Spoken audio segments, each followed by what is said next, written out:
प्रणाम भैया बहनों। आज के हमारे इस वीडियो में हम हमारे हिंदी की पाठ्य पुस्तक वसंत भाग 1 के पाठ क्रमांक 3 नादान दोस्त कहानी का वाचन करेंगे एवं उसे समझेंगे। इस कहानी के लेखक है प्रेमचंद। तो भैया बहनों आइए हम प्रेमचंद जी के बारे में कुछ महत्वपूर्ण बातें जान लेते हैं। महान उपन्यासकार मुंशी प्रेमचंद जी का वास्तविक नाम धनपत राय श्रीवास्तव था। इनके नाम के आगे मुंशी इसलिए लगाया जाता है क्योंकि इनके जो पिता थे वे डाक खाने में मुंशी के पद पर कार्यरत थे। इसी कारण प्रेमचंद जी के नाम के आगे भी मुंशी लगाया जाता है। तो मुंशी प्रेमचंद जी का जन्म 31 जुलाई 1880 को वाराणसी के लमही गांव में हुआ था। इन्होंने अनेकों उपन्यास लिखे हैं, जिनमें से कुछ ये है सेवा सदन, निर्मला, रंगभूमि, कर्मभूमि, गोदान, गबन आदि है। इसके अलावा इन्होंने अनेकों कहानियां भी लिखी हैं, जिसमें से नमक का दरोगा, कफन जो उनके जीवन की अंतिम कहानी थी, और नादान दोस्त जो हम आज के वीडियो में पढ़ने जा रहे हैं। इनकी मृत्यु 8 अक्टूबर 1936 को हुई थी। तो आइए अब हम मुंशी प्रेमचंद जी द्वारा रचित सर्वश्रेष्ठ कहानी नादान दोस्त का सार समझते हैं। यह कहानी दो भाई बहन केशव और श्यामा की है, जो लगभग आप ही की उम्र के बच्चे हैं। तो इस उम्र में बच्चों के मन में कई प्रश्न उठते हैं और उनके मन में उठने वाली जो भावनाएं हैं उन्हीं का बहुत सुंदर चित्रण किया गया है। इस कहानी के अंतर्गत केशव और श्यामा के घर के छज्जे के ऊपर यानी कि कार्निस के ऊपर एक चिड़िया ने अंडे दिए हैं।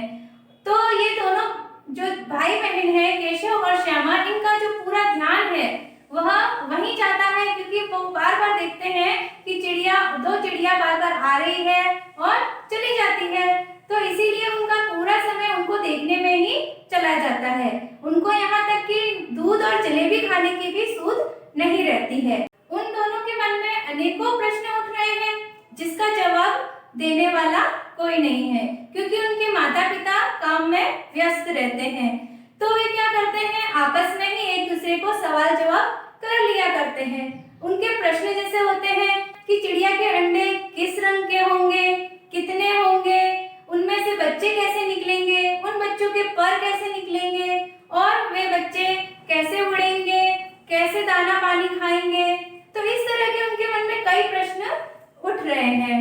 तो इन प्रश्नों का उत्तर जानने के लिए अब हम इस रोमांचित कर देने वाली कहानी के पहले भाग का लुत्फ उठाते हैं। पाठ 3 नादान दोस्त।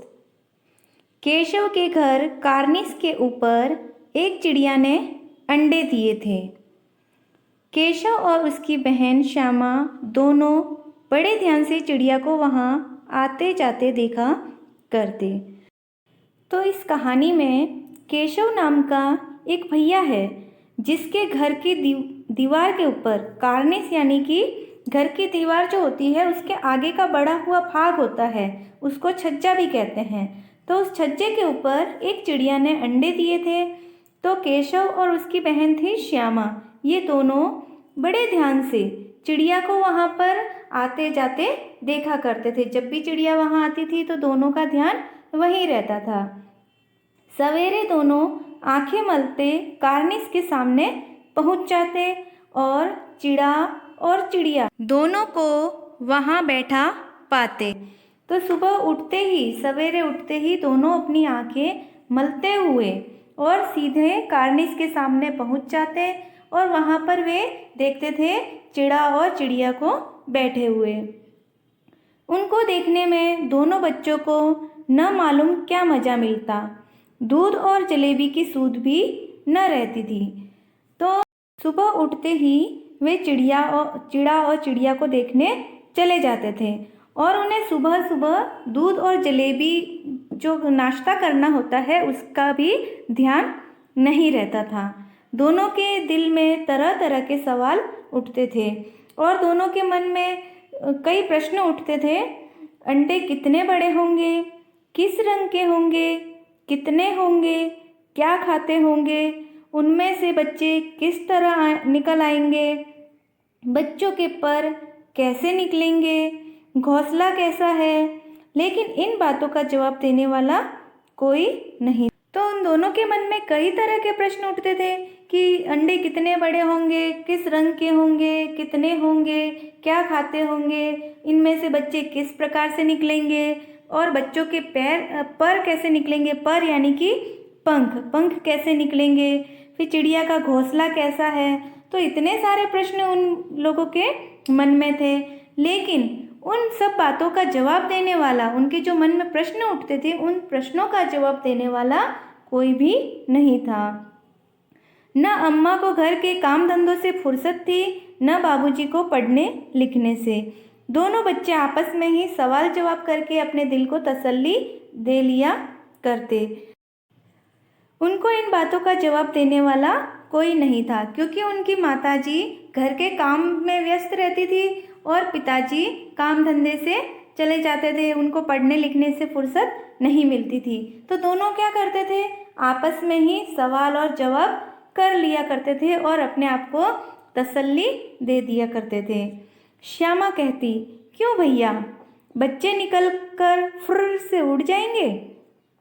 केशव विद्वानों जैसे गर्व से कहता, नहीं रे पगली, पहले पर निकलेंगे, बगैर परों के बेचारे कैसे उड़ेंगे।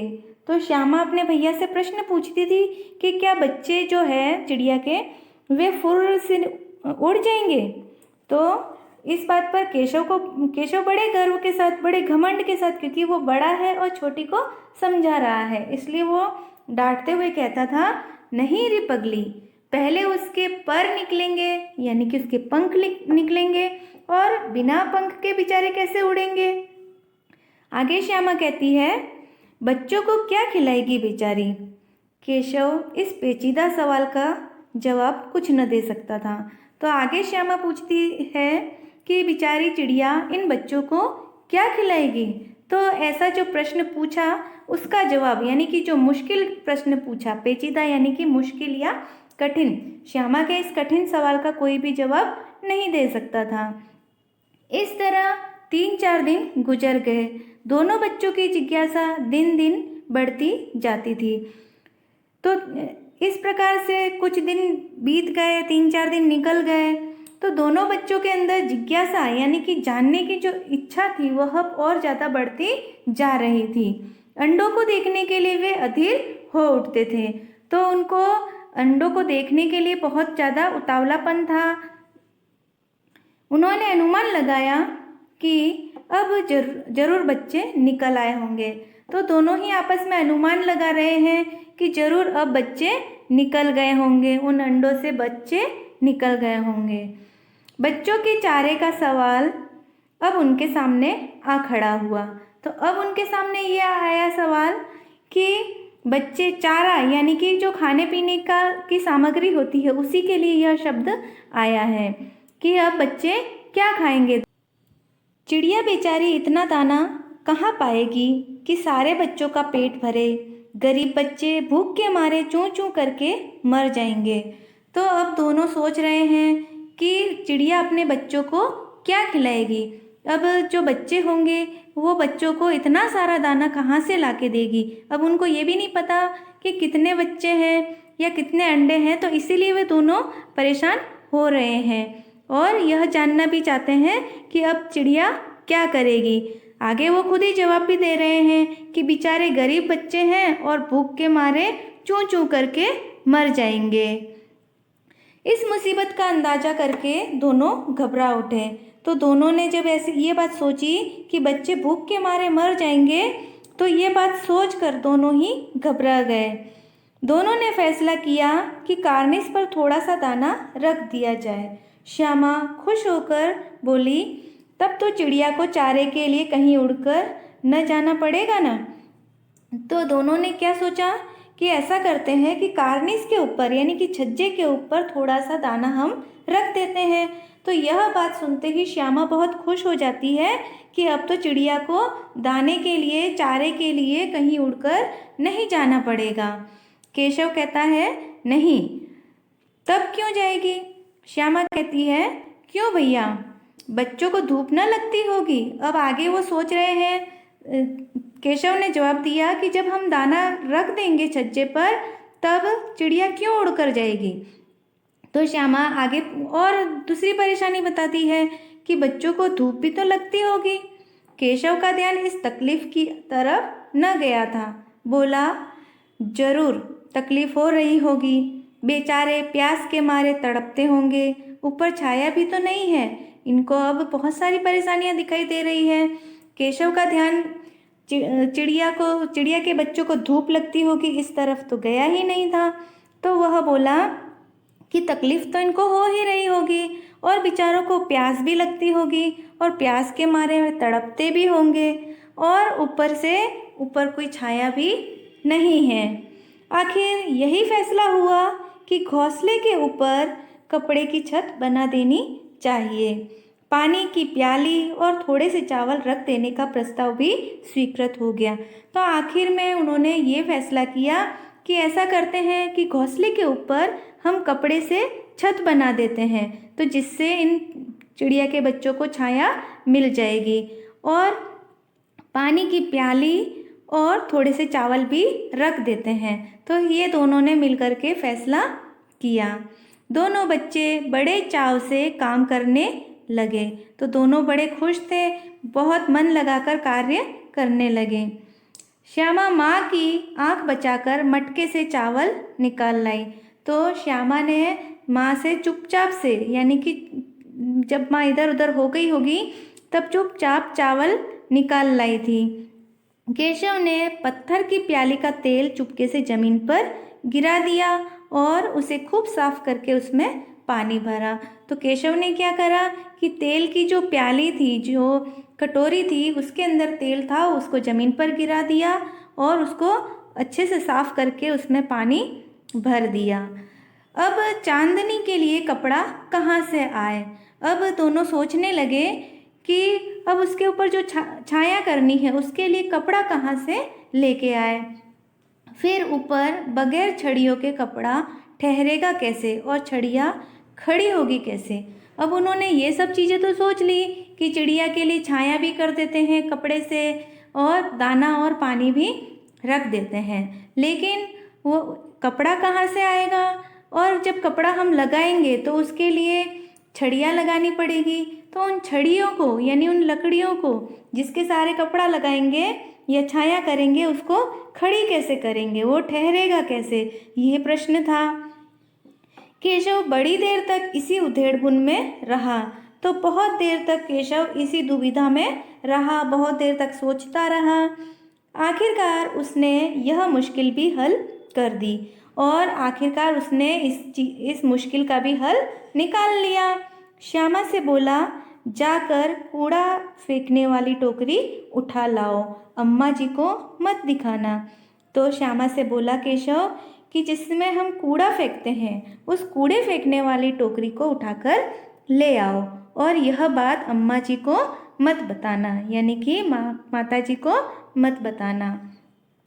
तो चुपचाप से उन्होंने क्या मंगवाया? टोकरी मंगाई, कूड़ा फेंकने वाली टोकरी मंगाई और अम्मा जी से चुपचाप से। श्यामा, वह तो बीच में फटी हुई है, उसमें से धूप न जाएगी। अब श्यामा कहती है कि जो कूड़ा फेंकने वाली टोकरी है वह तो बीच में से फटी हुई है, तो उसमें से तो धूप निकलेगी, बच्चों के ऊपर धूप भी आएगी। तो केशव ने झुंझला कर कहा, यानी कि उसको डांटते हुए कहा, तू टोकरी तो ले आ, मैं उसका सुराख बंद करने की कोई हिकमत निकालूंगा। तो केशव उसको कहता है कि तू उस टोकरी को लेके तो आ, उसका छेद बंद करने की मैं कोई ना कोई तरकीब सोच लेता हूँ या निकालूंगा। श्यामा दौड़कर टोकरी उठा लाई। तो श्यामा दौड़कर गई और टोकरी को उठाकर ले आई। केशव ने उसके सुराख में थोड़ा सा कागज ठूस दिया और तब टोकरी को एक टहनी से टिकाकर बोला, देख, ऐसे ही घोंसले पर उसकी आड़ कर दूंगा। तो केशव ने क्या किया कि उसका जो सुराख हो रहा था, छेद हो रहा था, उसके अंदर एक कागज ठूस दिया, यानी कि लगा दिया और टोकरी को एक टहनी से टिका कर बताया, वो श्यामा को बताने लगा कि देख, मैं ऐसे घोंसले के ऊपर इसकी आड़ कर दूंगा, तब कैसे धूप जाएगी। तो जब मैं टोकरी से घोंसले के ऊपर आड़ कर दूंगा, तब धूप इसके अंदर से कैसे जाएगी, बच्चों को धूप कैसे लगेगी। श्यामा ने दिल में सोचा, भैया कितने चालाक हैं। तो श्यामा मन ही मन सोचने लगी कि मेरे भैया बहुत ही चतुर है, बहुत ही चालाक है। तो भैया बहनों, यह था कहानी का पहला भाग। तो इस पहले भाग में आए कठिन शब्दों के अर्थ इस प्रकार है। पहला है नादान यानी कि ना समझ, कार्निस छज्जा, सुध ध्यान, पेचीदा मुश्किल, जिज्ञासा जानने की इच्छा, अधीर धैर्य रहित, तकलीफ कष्ट, प्रस्ताव सुझाव, उधेड़पुन यानी दुविधा, सुराग छेद, हिकमत तरकीब, चालाक चतुर। तो भैया बहनों, इन शब्दार्थ को आप अपनी कक्षा कार्य की कॉपी में लिखेंगे। इस कहानी के दूसरे भाग को हम अगले वीडियो में समझेंगे।